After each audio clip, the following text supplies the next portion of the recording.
going on, everybody? It's 2011 all over again. Got Riverman and me. We're flying. I guess it's not solo because there's two of us. But basically, we're going to do a classic Shoot the Shit BTM podcast. It's kind of exciting.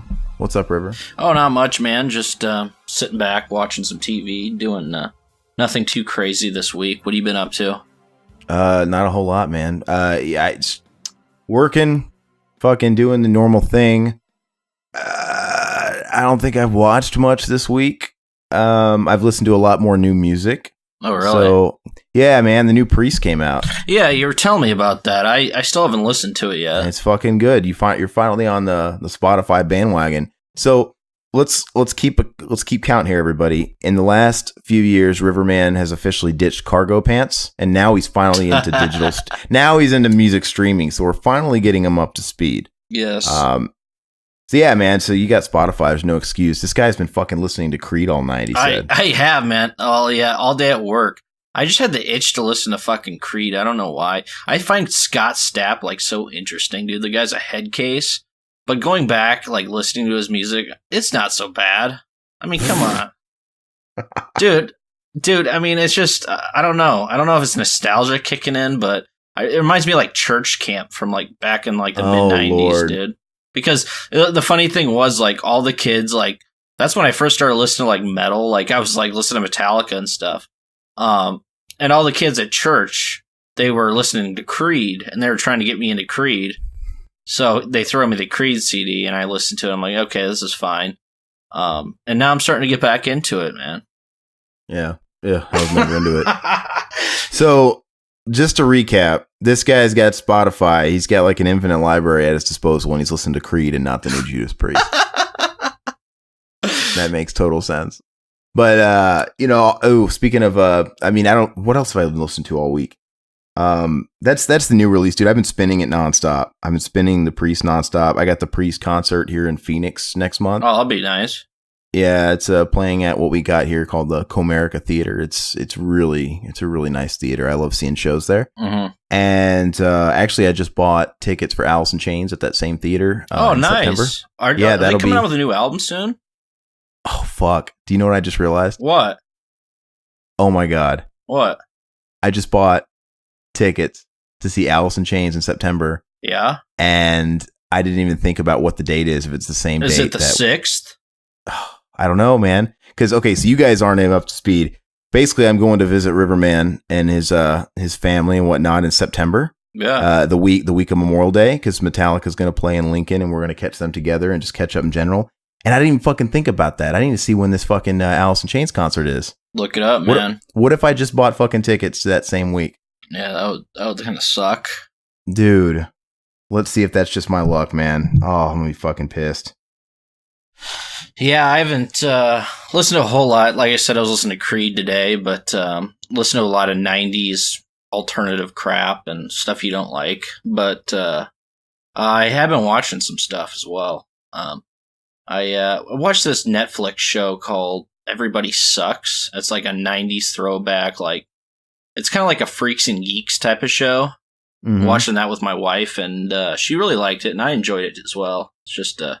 they throw all like the 90s references in there, and it's a fun little show. It's nothing, fantastic by any means, but check that out. And I was on a big Mel Gibson kick, so I watched all the Lethal Weapon movies last week.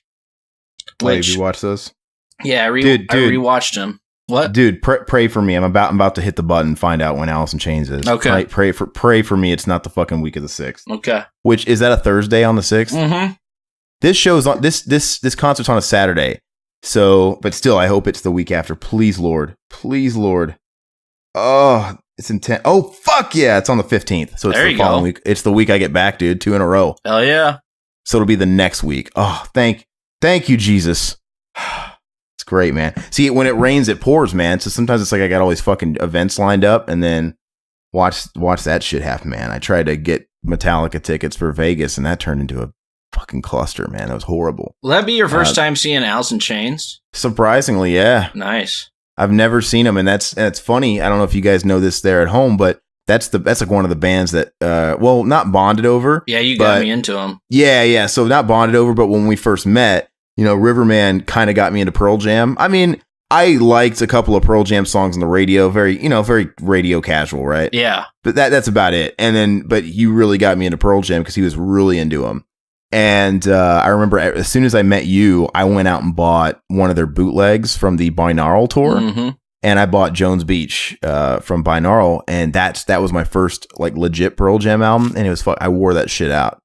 And then, we used to trade and borrow each other's CDs, man. I got you into Alice in Chains. And I mean, the thing is I got you into Alice in Chains, but it wasn't really too much before that I had gotten into him, right? I kind of hit my spike with him. I mean, I'd always kind of listened to him in the household because my dad and my mom liked him actually. But so I was like riding high, and then I meet you, and then it's like, oh, we started exchanging this. So we were kind of riding the AIC Jerry Cantrell bandwagon together in that whole wave. And I guess to a lesser extent, you have like Tool with our third buddy in our little trifecta group. And we would just borrow each other's fucking CDs. I'd borrow our buddy Travis, which one of these days we'll get him on this fucking podcast. But I remember I'd borrow like his Great Southern Trend Kill CD, from Pantera. And back in the days where you had a Walkman and you could only pick one CD for the day, I was just thinking, I was at Goodwill. I was thinking about buying a Walkman for $3, dude, because I saw it sitting there. I have so many CDs I could listen to it at work, dude. Does that make me gay? You're addicted to fucking ghetto technology, man. Dude, I own tons of outdated technology in my basement. I know, but you have Spotify, man. I know, but I don't know. I don't bond with anything on Spotify. You could just listen to the CDs you already own on Spotify then, for ease. Like, you just don't want to accept that you now have a closet full of garbage. And actually, I don't really mean that because I have a closet full of garbage then, if that's the case. And I love all my physical collection. I have more CDs than you, Todd. I have literally got thousands now. I've got a couple thousand. And it's like now I feel I'm looking at it takes up space. I got physical media out the ass. And I look at it now and I'm like, man, I don't know what to think about it. I think my only attachment to it now is just the memories. Well, memories of building that collection for years since I was a kid, all the way dating back to as far as CD goes, the Batman Forever soundtrack, because I love Seal, Kiss from a Rose. Yeah. And that was my first CD in 1995. But dating back, my first cassette was Don't Be Cruel, Bobby Brown, and the Ghostbusters 2 soundtrack, heavily featuring Bobby Brown. So, and that goes back to like 1990, or 89. But so it's just nostalgic. But really, it's like I never go in there. I have Spotify now, man. I don't. Even before Spotify, man, all my CDs were booted up digitally. I still buy CDs though at Goodwill because they're only 50 cents, dude. A few days ago, I picked up Rat CD. I picked up Lynch Mob CD, and I picked, Lynch Mob's cool. Yeah, dude. Where are you finding all these CDs at a Goodwill? Usually, when I go to Goodwill, all they have is like 1 million copies of Amy Grant, fucking Recovering the Satellites, Counting Crows, and they just have like these same CD, All for One. You find that fucking All for One CD everywhere. No, I have a Goodwill right next to my work, like 2 minutes away. I walk to every day.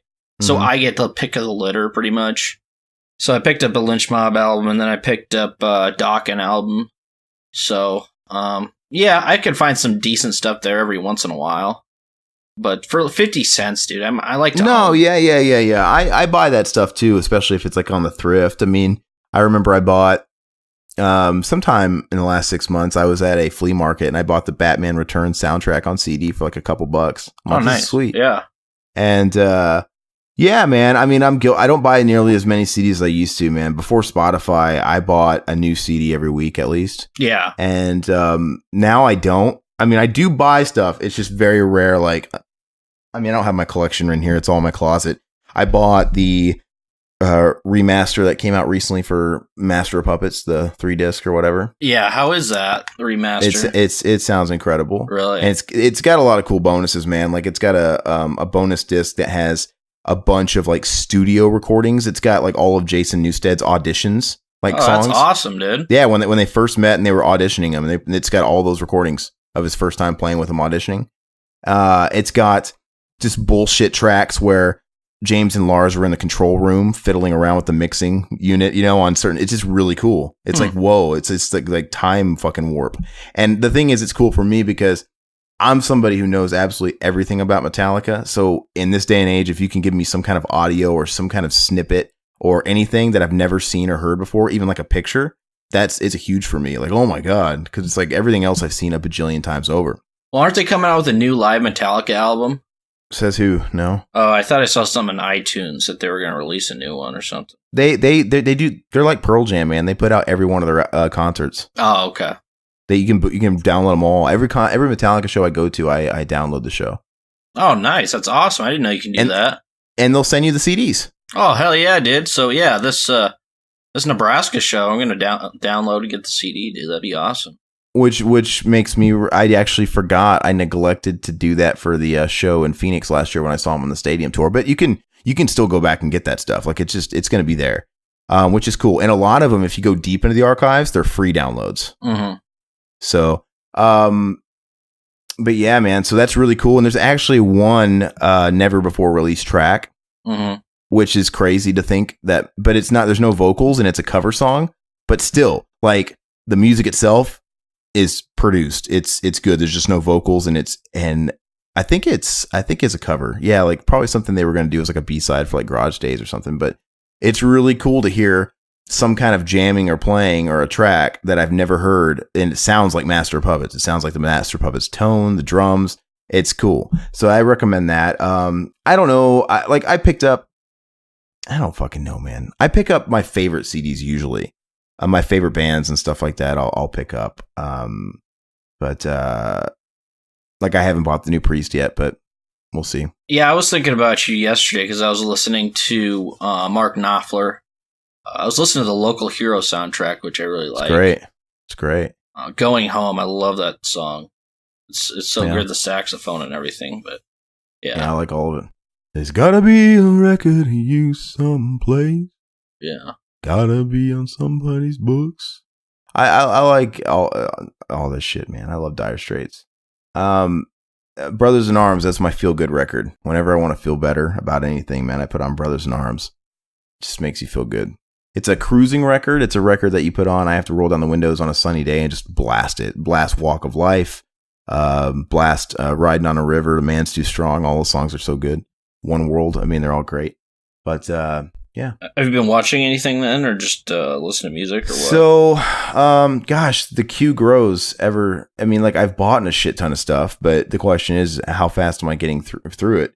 You know, I've talked about it on some of our commentaries recently of all the shit I've acquired, and I've talked to you in private about how much that shit I've acquired that I've not even opened. It's like it's a treasure trove. Yeah, I have stacks upon stacks upon stacks. I'm good. Like if the world blew up tomorrow and I was like the last man on earth, and for some reason I had a TV that had electricity, I mean, it probably wouldn't. I would be good. I'd be good for a couple of years, and then I'd probably have to blow my brains out. But I'd be good for a couple of years with entertainment. Now, and I noticed you've watched some stuff lately. You and Zach are both talking about that Vince Vaughn movie, man. And I gotta watch it now because even Zach, who's a Vince Vaughn hater, even he said, you know what? Even Vince Vaughn couldn't bring that movie down because it was so good. Vince Vaughn was fucking great in that movie, dude. He's just a troll, though. But no, I want to watch it, man. Now I wanted to watch it when you gave it the praise. Now that Zach is, sort of conformed, I really want to watch it. It's a slow burn, but it's just a fucking gritty, like action film. I mean, well, I don't know if you call it action, but it's just so realistic. Like the fight scenes and everything like that. It's just crazy. Great ending. I thought the ending was great. I don't know. There's something about it. It's just like a throwback type of movie. It's not like it's like a 70s throwback where it's not like a real feel good movie at times. Yeah. But it's not like gritty, like Grindhouse, like, that shit that came out 10 years ago where it's like, it sounds like it's really up my alley, man. I want to watch it. It's like a modern day, 70s movie. And I love watching those movies with an actor that kind of steps out of his normal, like, wheelhouse, what you expect from him. Because, Vince Vaughn got pigeonholed into that whole comedy thing for a while. Mm-hmm. So it's kind of cool. No, I really want to watch it. I might actually spend that tonight. It's on Amazon Prime. Yeah, it's on Amazon Prime. I might, and I'm not sure what the director's name is, but yeah, I had heard about the movie that he's coming out with next with Mel Gibson and him. Yeah, where they're the buddy cops. Or it sounds like they're a crooked cop duo. Crooked cops, yeah. Which sounds fucking all kinds of great. So Because Mel Gibson and Vince Vaughn would be fucking awesome, dude. I mean, of course, he was in Mel Gibson's film. What's that war flick? Andrew Garfield. Yeah. What's it called? Hacksaw Ridge. Hacksaw Ridge. I still haven't watched it. It is good, man. I do recommend checking it out. It's kind of like pretty much a love story / war film, but I really enjoyed it. I think Mel Gibson's directing is great too. So yeah, well, dude, they're coming out with the fucking Resurrection. Oh, really? Yeah, they're making that right now. Nice. Yeah, it's called The Resurrection. It's the second one. Nice. And Jim Caviezel, everybody's back, and the same writer, the writer who wrote fucking Braveheart. You know, one of the greatest films of all time. Yeah, no, Braveheart's amazing. So I would be interested in seeing that. I'm one of those guys that's excited about Mel Gibson's slow rise back in Hollywood. Yes, absolutely, man. Because he's awesome. And, you know, even when he's been like cancer for the past like 10 years, man, I've still liked his output, you know, that he's been putting out himself through his Icon production company label. And like, I love Get the Gringo, man. That's so much fun. I still haven't seen that, man. How have you not seen that? I know. Man? Is that streaming on like Netflix or? It was on Netflix for the longest time. Really? I'm talking years. And it still might be. You might check, but it was on there for years. That's pretty good action flick or what? And it's on. I got it uploaded to our Vudu if it's not. Oh, you do? Okay, yeah, I'll check. Dude, I'll watch that. It's such a fucking fun movie. Okay. Yeah, it's like let me kind of set it up for you. So basically, Mel Gibson he plays one of those guys that's a good bad guy. He's a bad guy. He's not a good guy, but he's still the protagonist, right? He's kind of like the anti-hero. Yeah. But it's a contained movie, which I really like. It's not a larger than life movie. Mm-hmm. He's this guy that rushes over the Mexican border because he robbed a bank or whatever. Mm-hmm. And he gets across the Mexican border. And now he's found himself in Mexico with all this money or whatever. And basically finds himself on the wrong end of the Mexican law. Mm-hmm. They're crooked as shit. And they're trying, you know, they take it. The whole movie, if I'm not incorrect, because it's actually quite similar to this movie called The Gringo with Scott Adkins, which is also very good. Okay. They're different, but there's similarities. That's really good too, by the way. But yeah, basically it's just, he's trying to protect his money. It's a classic story of this guy who's selfish. He's in it for himself. He's trying to get out of Mexico. He's trying to like do his thing. He's got his money. He got away. But basically somewhere in the middle of him, being in this whole dilemma with Mexico and he's got his cash, he meets this kid and his mom, right? Yeah. It's kind of that whole story, and he's kind of this guy that has a redemption quality to him, and he kind of like helps them, but he's still kind of a fucking wisecracking asshole. So it's a really good movie, man. It's a lot of fun. I fucking love it. I'll check it out, man. Lot of good dialogue, man, from Mel, because he's like narrating it and he's fucking starring in it, and his dynamic with the little kid's great, and the whole thing takes place in a shitty border town, dude. It's so cool, you know. There's some really cool dialogue between him and the little kid involving like the little kid. Like him giving him information for cigarettes. The little kid's like smokes. He's like a little Mexican border kid, and it's really good. So just watch it. Yeah, I'll be checking that out because I've been on a big Mel Gibson kick the past few weeks. Yeah, man, so. It's one of those movies that's super rewatchable. It's a movie that it's just a lot of fun. It's fun to watch. So no, yeah, for sure, that's really good. And actually, I might want to fucking watch that now. I haven't seen that in a year or two, so I might actually splurge on that. Other movie news, they've been slowly releasing little teases and images and whatnot of Creed 2 coming out. Not the fucking band. Don't get excited. Not the band. I thought Scott Stapp was in this one.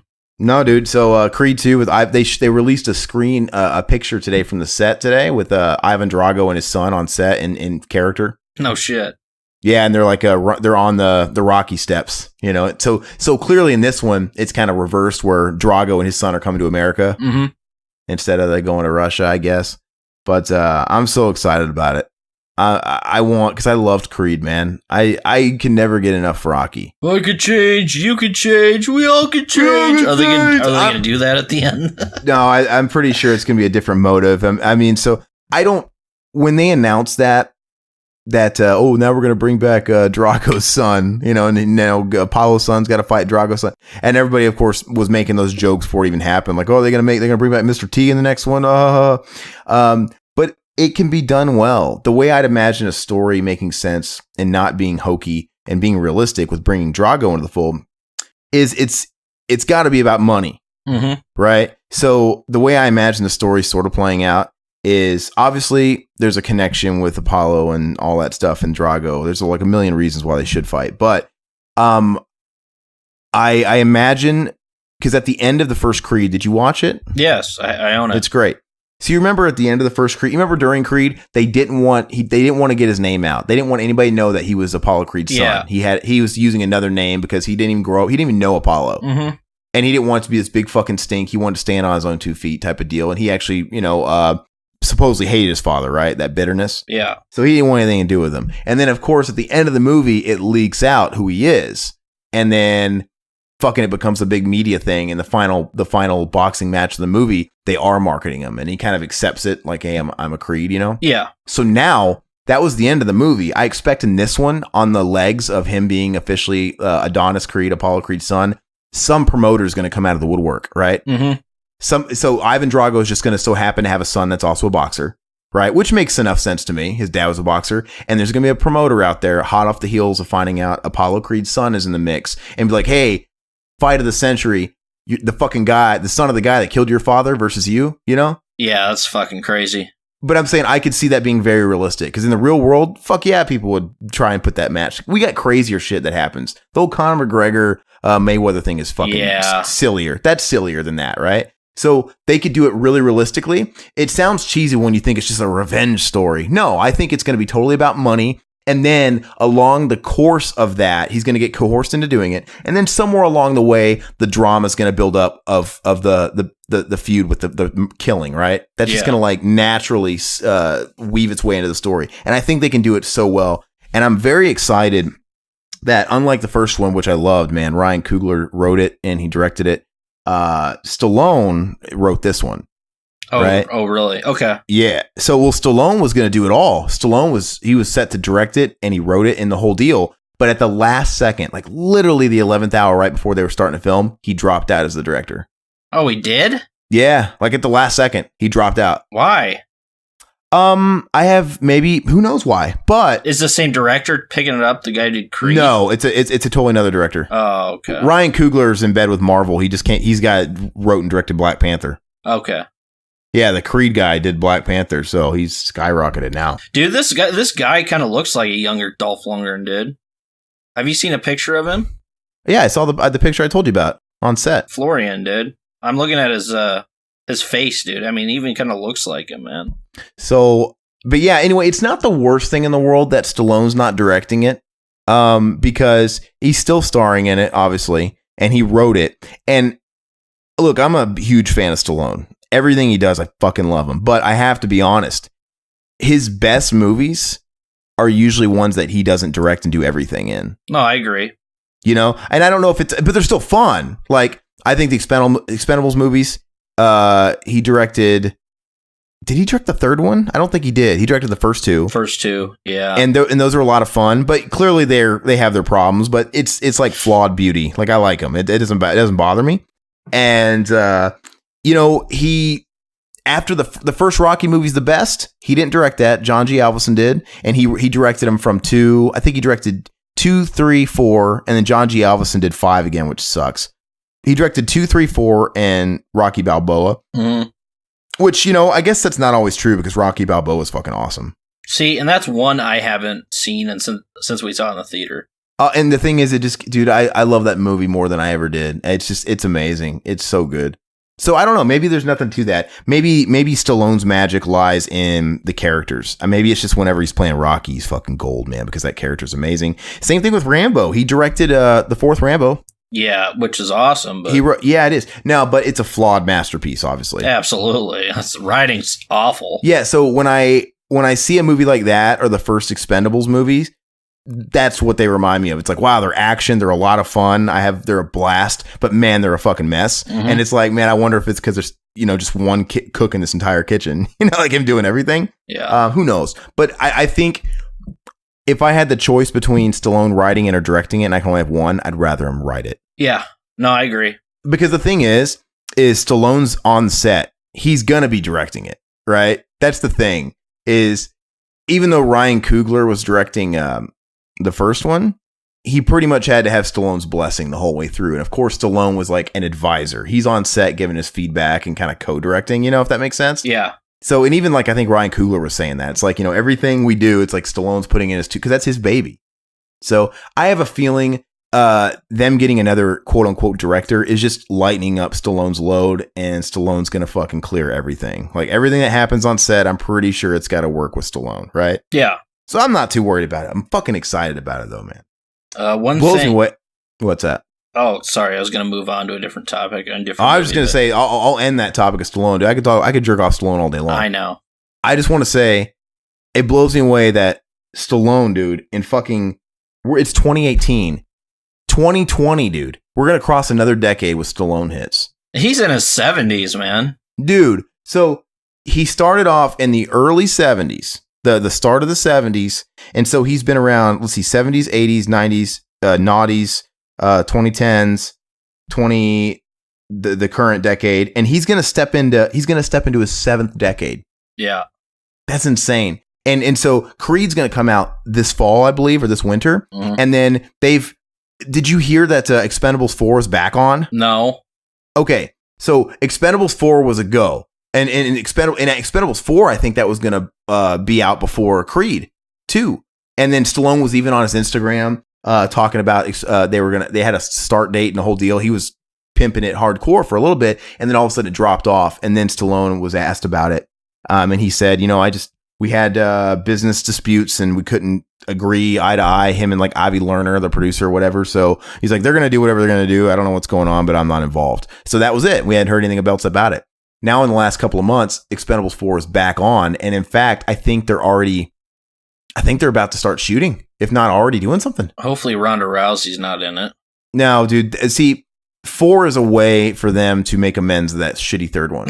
I know. Like this dude, like keep Snipes, dude. Yeah. Keep Snipes. That movie was such a waste of space because it had so much going for it, and they had to fucking shoehorn in all this pointless like new characters and plot because they thought they were going to have to like because they were done. At that point, Stallone is like, okay, I'm done. I'm old. I'm done with action movies, right? Let's get in a new wave, a new generation. So we'll set this one up for a new like spin-off franchise. They'll sort of it will pass the gauntlet or whatever onto them. But obviously, the fans spoke, and it's like, no, that movie sucks, and here they are, they're coming back. So I just hope they just kill them all off. I hope I hope actually better off the movie starts off with they're gone. Like, oh yeah, it never happened. That was a dream, And I wonder if they'll kill Harrison Ford off. Because here's the thing, man. I mean, Expendables 3, the opening scene, that should be the basis of the whole movie. Mm-hmm. So, and the scene made no sense because it never went anywhere. There was no payoff. The opening scene where they're raiding that prison vehicle, that prison train or whatever, and they break out Wesley Snipes, who was one of the original members, and he's been in prison for a long time. And then during that whole thing, they have the run-in with Mel Gibson, and then they kind of hint at the story there. Dude, they should have ran with that. They should have had it to where Mel Gibson's character, who used to be in the group too with Wesley Snipes and all them in the original days, they should have wrote it to where he was the reason Snipes was in prison. Like whatever friction they had, wherever they broke apart, they should have all played together, and that's your story, right? Yeah. That's your fucking story, and you can have Snipes involved. But dude, after that first scene, he disbands the fucking, we gotta stop, I care about everybody. and then that's all you see of them. And then he spends the whole fucking middle portion, the meat of the movie, looking for new recruits. It's a recruit movie, and he's going around with fucking Kelsey Grammer looking up recruits, these pretty boys and these young MMA fighters that can't act. I'm like, this is garbage. And then, of course, the end of the movie, they all get together and they're all taking out the baddies or whatever. Mel Gibson, dude, tries his heart out. He's like, yeah, which they kind of screwed him over because, I mean, they put him in the shittiest one. It's not his fault though, man, because like that guy, he's the victim of a bad fucking script and bad execution. But he's a professional. That guy, he acted like he was in a fucking grade A fucking movie. Like he's just one of those things. He didn't give a lousy performance. All I know is Michael Jai White better be in the fourth one, man. Dude, I'd love it, man. Who else are you going to get at this point? Yeah, get in Michael Jai White. Isn't it kind of weird that Tom Atkins, no, not Tom Atkins. Tom Atkins.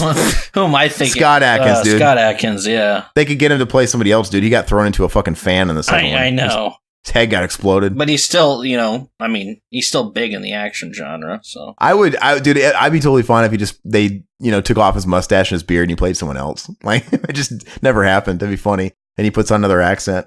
But isn't it funny that we have a franchise where Mel Gibson was the bad guy in one of them, yet the best one had Van Damme? They should.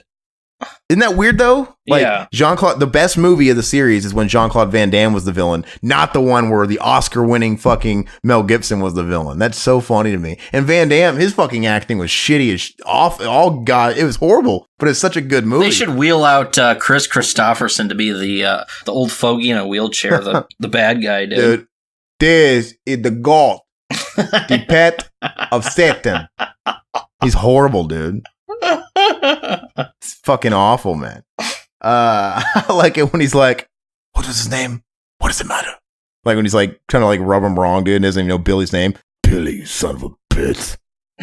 You killed Billy. It's even Stallone, dude. When he's in those hammy movies, dude, his fucking acting shows too. It's so funny. Because Stallone he can be a hammy actor. He's a product of the script he's a part of. He's not like a Gibson, because Mel Gibson, he's in a shitty movie, but he fucking acts his ass off still. Yeah. Stallone, man, you put him with a good character and a good story, he acts the shit out of Rocky. He acts the shit out of Rambo, man. You put him in Don't Stop My Mom Will Shoot, and he's gonna be, just kind of this handball, which I love that movie too. Don't get me wrong. Same thing with Tango and Cash. Tango and Cash is one of my favorite buddy fucking movies ever, and his fucking acting is just schlocky, but it's great.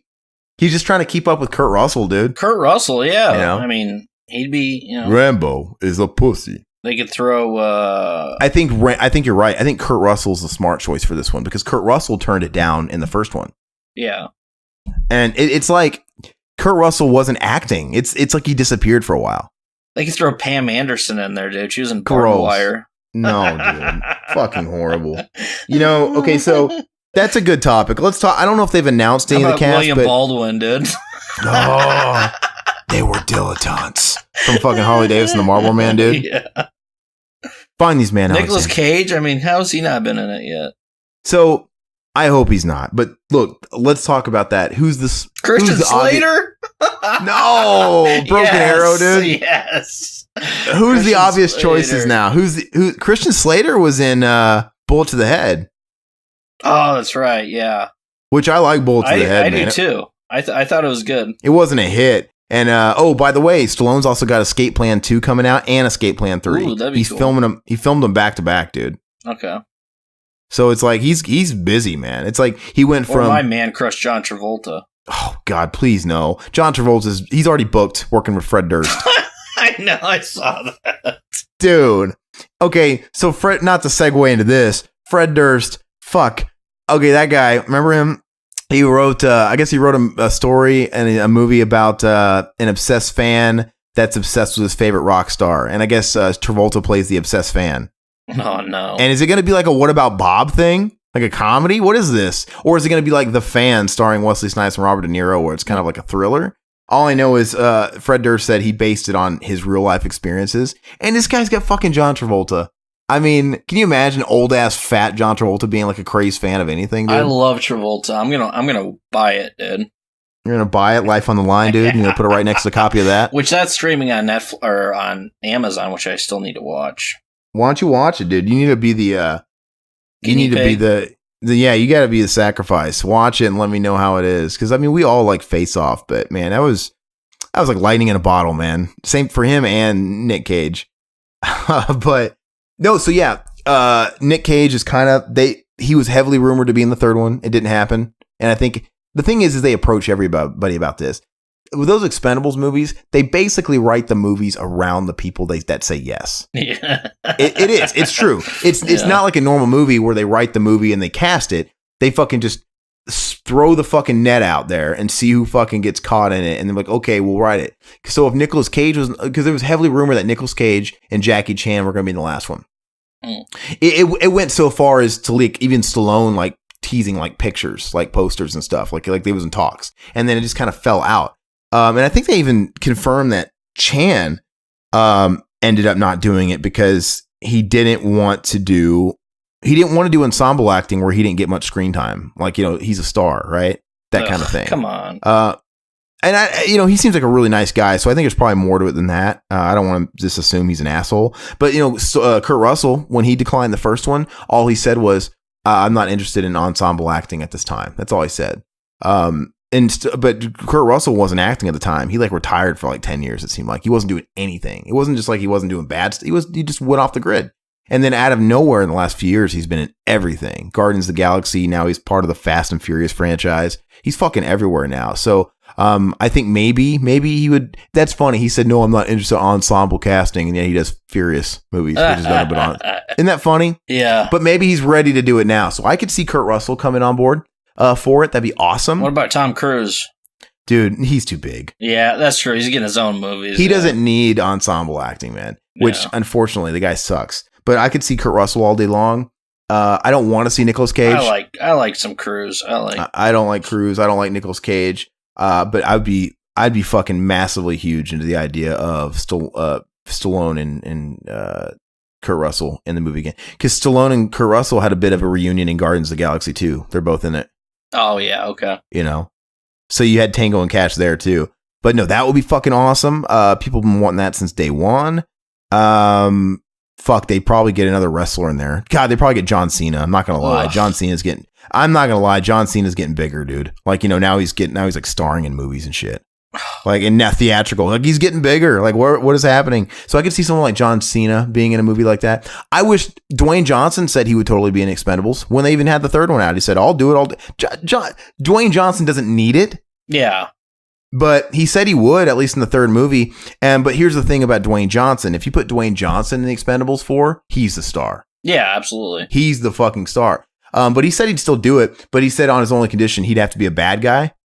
And that's the only way you could do it. Have him be the bad guy. Dude, the thing is if they were smart, they would remember that he's always said this, and they'd be tracking him down. Be like, because if they write movies around Who Says Yes, their pocketbook wants to get The Rock.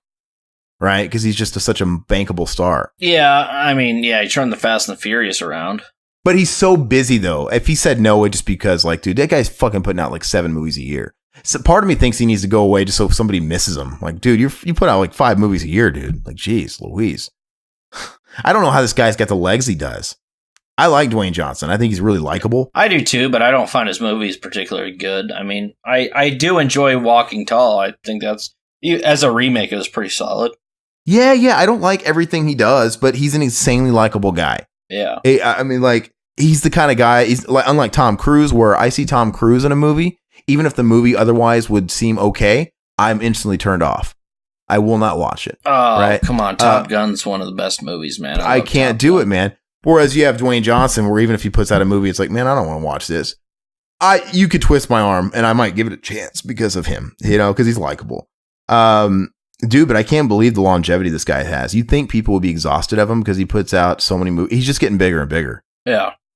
Then Jumanji comes out, dude. That fucking movie's a monster hit, man. It's just there's no slowing down. Jumanji is? The new Jumanji? Yeah.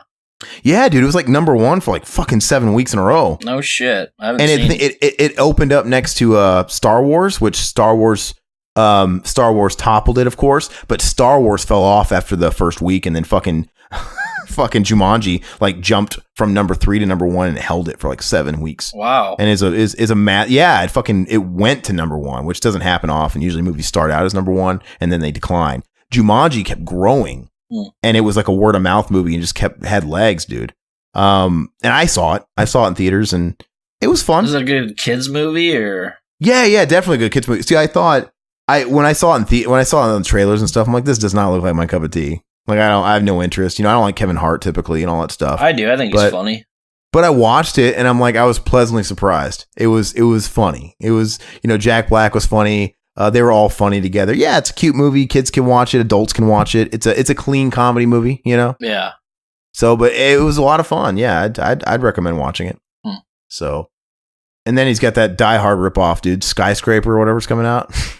Oh, really? Dude, he's got that movie that's got him jumping from the buildings, and he's got an amputee. He's got a robot leg, dude, a fucking amputee's mechanical leg, prosthetic. I haven't seen anything on that. Yeah, it's kind of, everybody's like, it looks like Die Hard. Yeah, it's an action movie. And then he's got Rampage, the video game arcade movie, Rampage. Remember that? Oh, that yeah, arcade? yeah. I used to love that game. Dude, the guy's got like 5 movies a year. It's absolutely ridiculous. So bottom line is I'm surprised people aren't exhausted of him yet.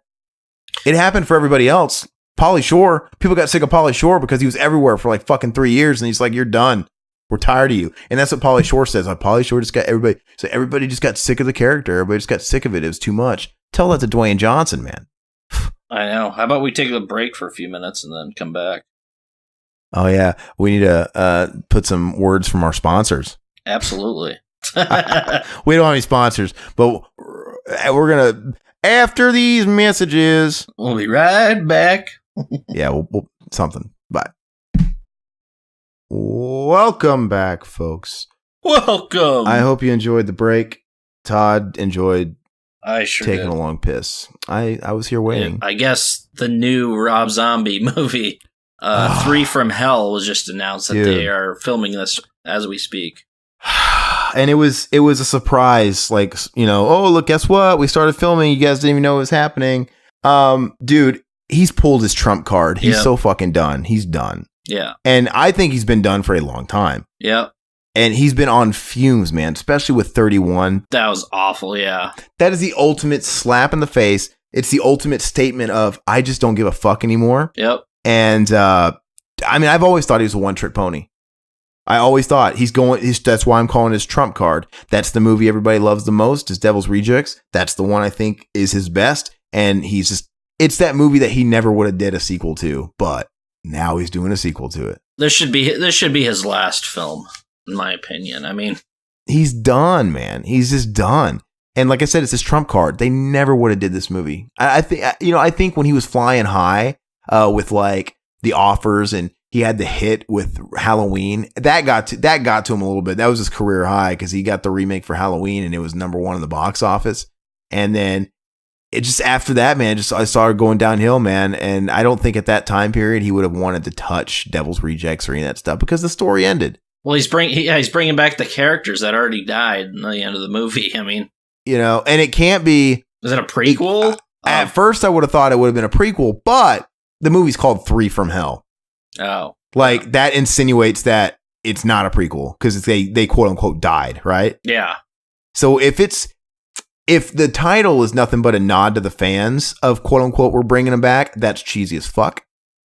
But so I don't know. I mean, a prequel, how much could you really do a prequel, man? They're fucking way older. That movie's like 14 years old, dude. Yeah, I know. It's kind of too late to do it, I think. But dude, Sid Haig is old as shit, man. Yeah, he was old 5 years ago when we saw him at the convention. We met him, man, taking a picture. He's got a fucking tomato hanging out of his mouth, dude, and a sandwich. He doesn't even stop chewing his food to take a picture with a fan, dude. It's so funny. He's like eating a sandwich, like, oh yeah, come over here. And you go over there and you just kind of like, he's double fisting his fucking sandwich. He's holding in his mouth, a sandwich dude. And smiling at the camera. It's like a fucking tomato hanging out of his mouth, dude. He's like, I mean, I think he just got out of surgery, so he's like numb, dude. Yeah. His fucking tomatoes just leaking down his chin. It was almost like a drive-by photo. Like, okay, like look up, Sid. Yeah, that's what it was, dude. It's funny, dude. and in pure Todd fashion, I take his photo and it's great because I fucking care about the way. Sucks. I care about how my people look in my pictures I take, and I try and center everything, and I try and make sure it's focused. Every picture Todd takes of me with somebody, dude, it's out of focus and blurry and cut off. Like, he just doesn't give a fuck, dude. It pisses me off. I was a videographer. That's it pisses me off so much, man. It's like, I'm sorry, dude. You kept doing it. I'd always say something and be like, you keep doing it.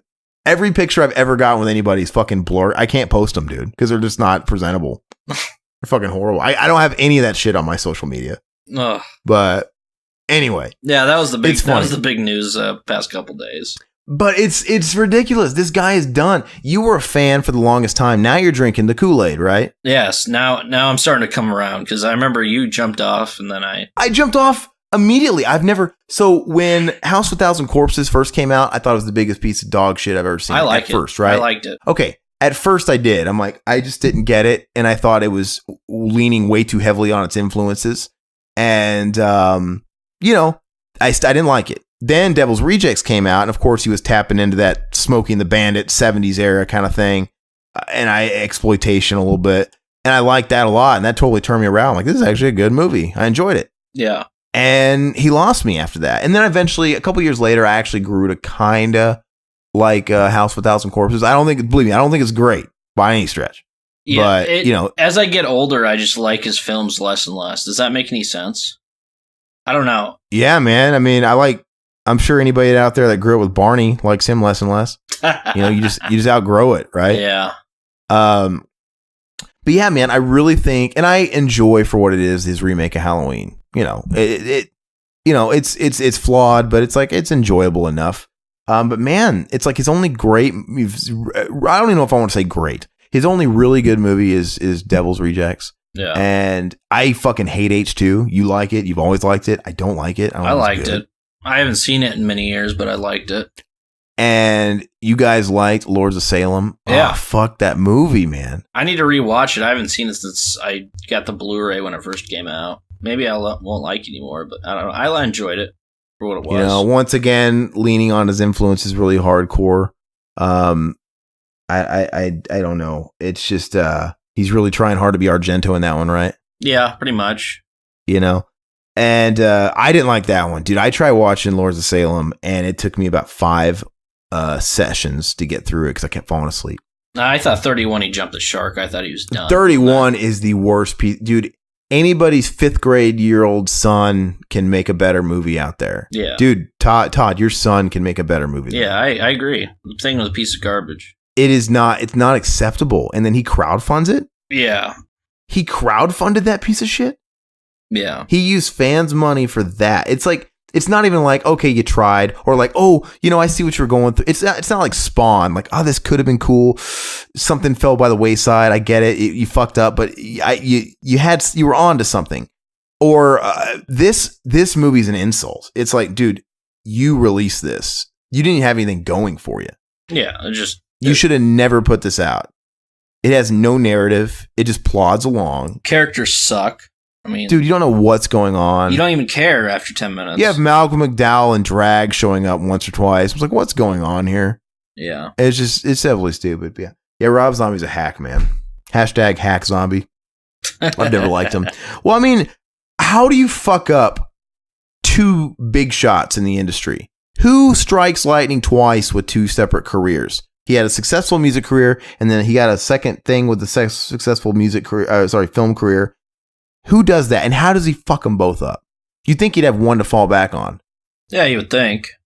Yeah, but he just kind of his music career. He just kind of coasts, the same album every year. He puts out some sort of album as an excuse to tour, and then he goes out there and then he plays fucking White Zombie songs and stuff from what's it called? Fucking what's that first album? Hellbilly Deluxe. Yeah, Hellbilly. Yeah. And it's fun and it's cool and it's all that good stuff, but he's such a novelty nostalgia act. I mean, he is.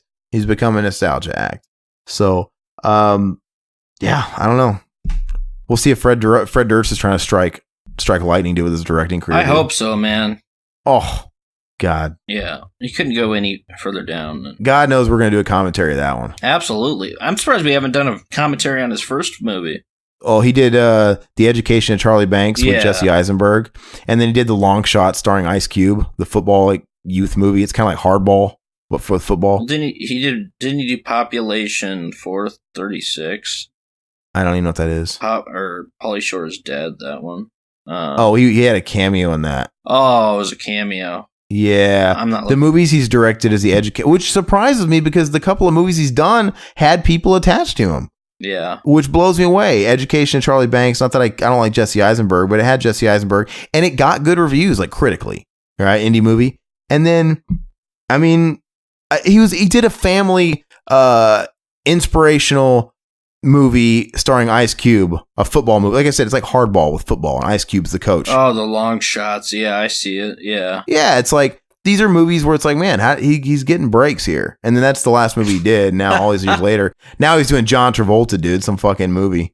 On IMDb, he has Fred Durst's sex tape on here. He's uncredited. Gross, dude. That's funny. Yeah, I don't even know, man. Directed the Puddle of Mud music video, Blurry did. Everything's so blurry.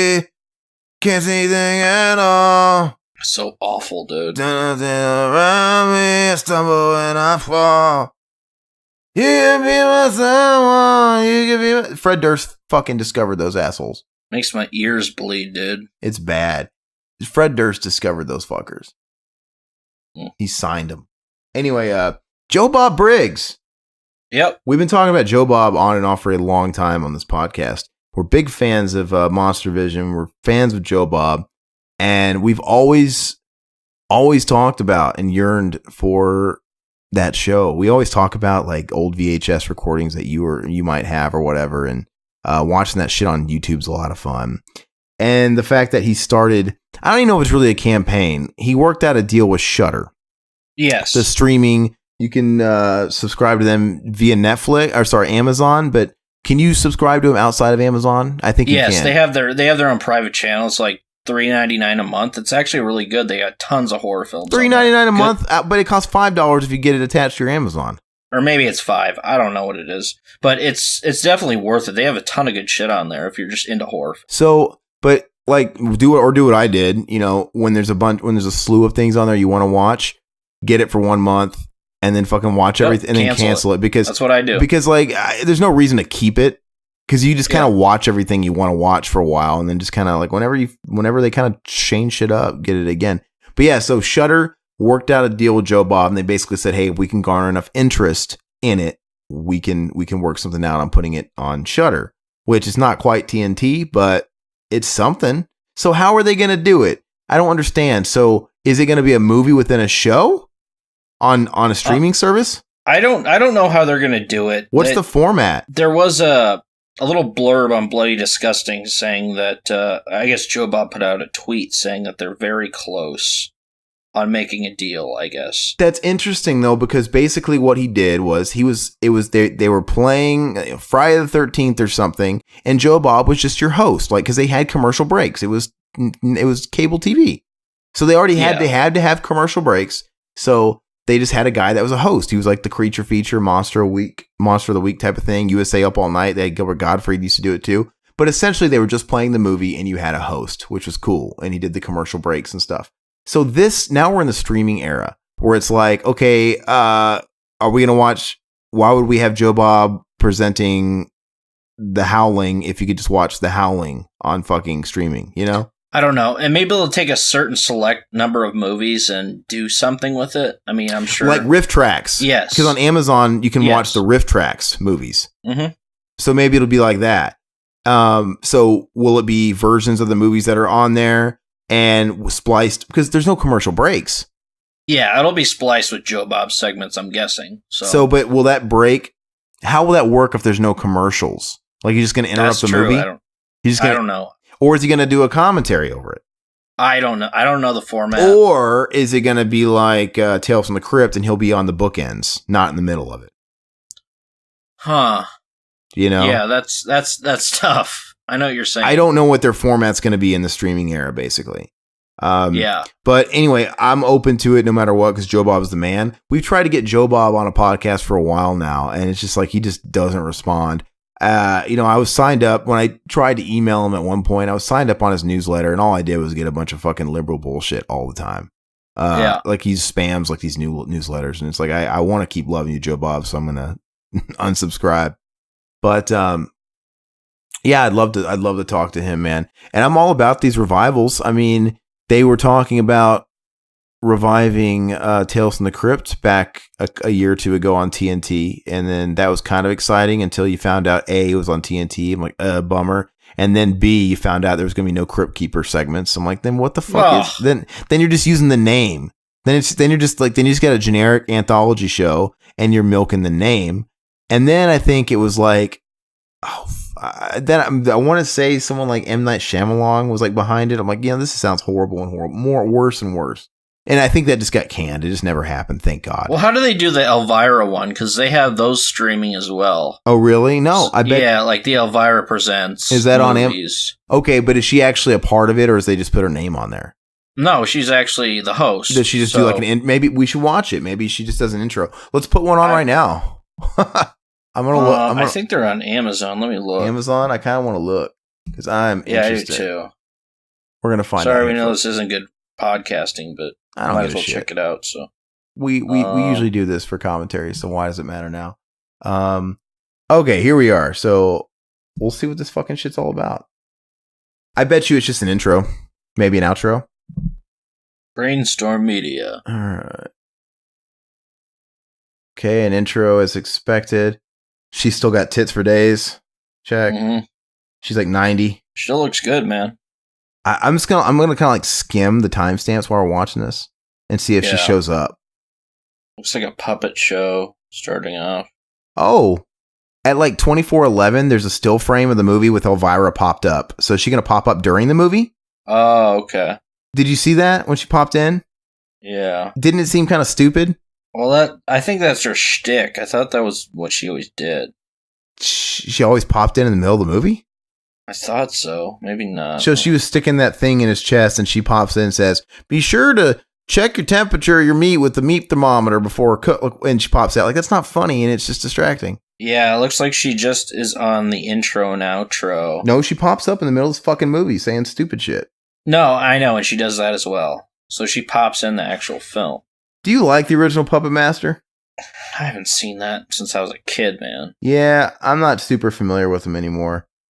Okay, and then she's at the end here. Okay, so I mean, I don't know, man. I don't know if I'd like Joe Bob. It's a little off-putting. Yeah. Like I prefer the when you had to have commercial breaks, you'd have Joe Bob, right? Yeah. And so I just don't know if leaving the movie, unless they want to sit there and just pretend like there's commercial breaks, but there's not, and just have like little, they'll put in breaks where commercials used to be. Yeah, I mean, they could. I mean, I don't know how the format's going to work. I mean, regardless, I'm still going to watch it. Yeah, that's weird. We were interested, so that was a little bit of a detour, but I'm really interested to see what's going to go on with that. Yeah, give us your feedback on how this is going to work, people. Yeah, I don't know, but I love Joe Bob and I support Joe Bob, so even though he won't return my calls. And last thing we want to talk about is Riverman's favorite topic, Charles Bronson remake starring Bruce Willis and directed by Eli Roth. Ooh. So you've been against this movie since it was first conceived. The thing is that movie, in those movies where they start promoting it and then all of a sudden you don't know what happened, and all of a sudden like months later it starts getting promoted again. Like, wait, didn't this already come out? Well, yeah, they pushed it off because of the shooter. The Vegas shooter. But I'm saying you don't realize that. There's movies that happen like that all the time where they start the promo train and it's like you see trailers and all of a sudden you don't hear about it anymore and you just assume it bombed and it was gone. And it's like, that was it. Then all of a sudden, like fucking 4 months later, you see the trailers again. Like, what the hell? That's this movie. And they delayed it because of the Vegas shooter and that horrible incident. But I think it finally came out. And Todd, now he's singing another tune because critically it's panned, and you think that's a good sign. I'd say that might be a good thing. I did listen to some reviews, some notable podcasts that said it wasn't good. I mean, it was basically, for what it should have been like a brutal, like exploitation type of film like it was back in the 70s. A missed opportunity. At the time, it was like very controversial. Which Eli Roth, you would think he would do something like that, but he's trying to push to be a more commercial director, maybe. Yes. So I hear that. I mean, they say that they didn't mind it, but it just didn't live up to its potential. Which I'll still watch it because the critics hated it. So that just kind of intrigues me because usually when the critics hate it, I mean, the majority of the fans liked it. I think it got like an 80% for the fans, and did it? Yeah. I don't know. That was like the first day it came out. Maybe it lowered by now. I mean, anything with Bruce Willis is red box at best these days. Yeah, and it's not something I was going to go to the theater and actually see. I won't even go to the theaters to see fucking Die Hard anymore. I mean, I won't either. I mean, I don't know what happened to that, but they're making that new Die Hard movie, right? Another fucking Die Hard, Die Hard 6, and it's going to be the prequel. Oh God! But it's going to be a prequel sequel. It's going to star Bruce Willis. But there's also it's going to be telling the story of young John McClane. So they're going to get two people to play him. So I don't know if it's going to be like a, kind of like, Silent Night, Deadly Night 2, where they're interviewing the guy and he's telling the story in the past, type of thing. No. But it's like, the idea is whatever, but man, those fucking movies just went down the shitter. But no, I'm kind of done with it. But yeah, Death Wish, I do want to see. Like I said, I'll red box it, or I'll find some way to watch it. Let's just say that. Go from there. yeah, and I wish, man, there was more to talk about with horror, but there's not. There's nothing. We're in such a fucking drought, and we've been saying this for 7 years, man. Well, and it's just at an all-time low because, I mean, I know there's gonna be people out there like, what the fuck are you talking about? But I know there's movies that are catching buzz out there that come out. Obviously in the last few years, you've had movies like It Follows and fucking all these. They just don't do anything for me. I don't think they're good. And It Follows wasn't terrible. I didn't hate it as much as you did, but I didn't hate it, but I didn't like it. It was nothing to me. It was just like, okay. I mean, yeah, it's not like worth a purchase or anything like that. There's this movie that there's like ads about on Netflix. It's a new Netflix original movie. Ritual? No, I'm going to look it up right now because I took a screenshot when I saw something. I just wanted to remember it. Let me see if I can find it. It's like not every day I find a movie that I actually want to watch. I take recommendations seriously because if there's anything out there that's seriously good, let me know because I'm too old and I'm too cranky to fucking wade through the shit. Just somebody tell me what you recommend. And if I have enough of that, I'll give it a shot. But yeah, supposedly there's this new movie on Netflix. I can't fucking be bothered to find it. But what's it about? Maybe I can. I don't even know. I just heard it through hearsay. Like, watch. I mean, I'll look for it right now. I'll just type in Netflix original horror movie. Veronica is what it's called. Veronica. Oh, Veronica that pops Vaughn. up. Another kids movie from 1991. No, anyway, it might totally be a bunch of fucking hype because the same people also love what's that fucking Stranger Things on Netflix too. So we'll see. But I think that's a good place to let it go because I just want you guys, please give us feedback. Let us know what we should be watching, man. Yes, I need some horror recommendations because I'm out of the game. I'm excited about the Vince Vaughn movie. I mean, that's cool. But I want a horror movie. It's just, I watch nothing but the old shit. And when I buy stuff, it's the old shit. I don't buy anything new, man. And it's like when we do these, I'd like to be able to do a commentary of a new good horror movie. We don't do them. Like, I think here soon we're going to do Hellraiser Judgment. I mean, we know that's not good, right? Yeah, there's nothing good to do, man. We do classics, and that's a lot of fun too. But, dude, I want a fucking good movie. God. Oh, the name of the Vince Vaughn movie is Brawl in Cell Block 99, if anybody wants to know. Yeah, I'm going to check it out. Maybe tonight. Dude, what's, you have a horror movie to look forward to. What is it the Soska sisters are remaking? Are they remaking Rabbit? What are they remaking? Oh, God. Yeah, I don't know. I don't know what's going on with that. It's ridiculous. All we need is another Soska sisters movie. Yeah, they're pretty garbage. It's funny. Oh, that's a good way. Just but if you want to check out our interview with them, it's in the archives. They're nice people. Yeah. It has nothing to do. It's nothing to do with like their character. I just don't think they're talented directors.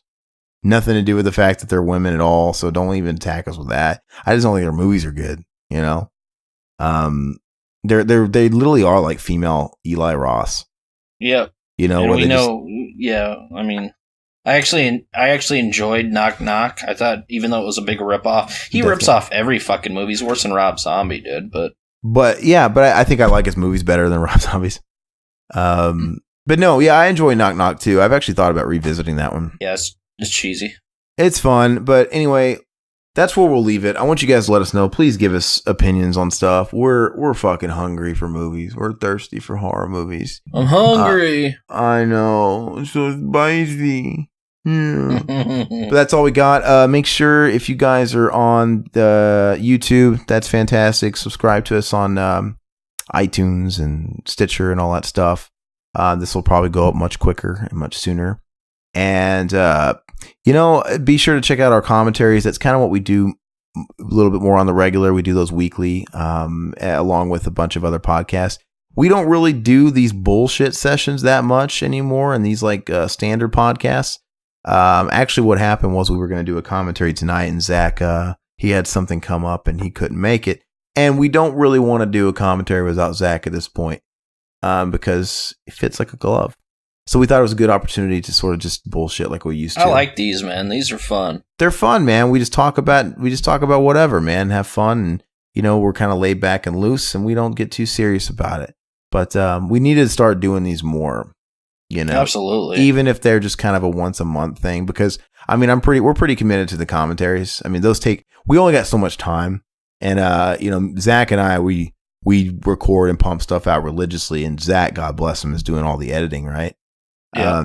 But like me recording twice a week, and then I do deep end every couple of weeks too, and that throws it. That's about all I can squeeze out, So. Yeah. I don't think we can do anything regular like the commentaries like we do. That's me personally. Hopefully Riverman does the Hobo with the podcast here soon again. I know, guy. I'm so... You need to pick that up, man. You need to call your own cronies that exploit it, man. They won't pick up the phone. Oh, yeah. Drama. But anyway, that's all I got. I guess, you know what? I guess I didn't even talk about, man, games too. I mean, like, dude... I barely make time to podcast. I can't even think about playing video games, But yeah, I don't know. I wish I had more time in the day, man. But I hear you. You got to make money. Yeah, I know, man. Plenty of that. Ching. But anyway, that's all we got. Like I said, like, subscribe, share. I did cha-ching, share. Mm-hmm. Like and subscribe and share. Leave 5-star ratings on iTunes. Leave feedback. And then that'll be it for this week. We'll catch you guys next time. You guys will see us this week with a commentary as well. Adios.